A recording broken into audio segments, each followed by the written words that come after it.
5 жасар Мұқа әрқашанда біртүрлі бала деп санайтын. Бірақ бұның бәрі баланың қиялы ретінде жасалған. Ол қорқынышты адамдарды көретін айтатын. Бүгін ол тағы да үлкен ағасын таңғалдырды. Мұқа қағазға бірдеңе салып оған берді. Ол маған осыны салсын деді.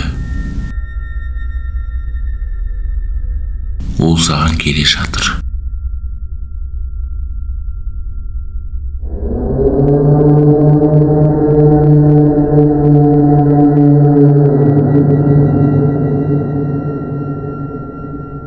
Бұл не?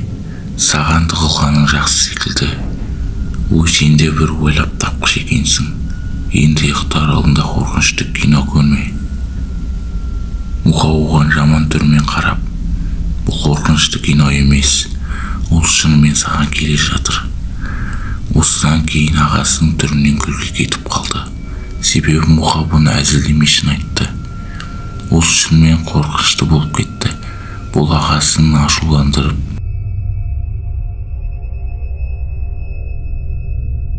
біраз уақыттардан соң ол Мұқадан кешірім сұрады. Сосын інісі ағасын қайттан таңғалдырды.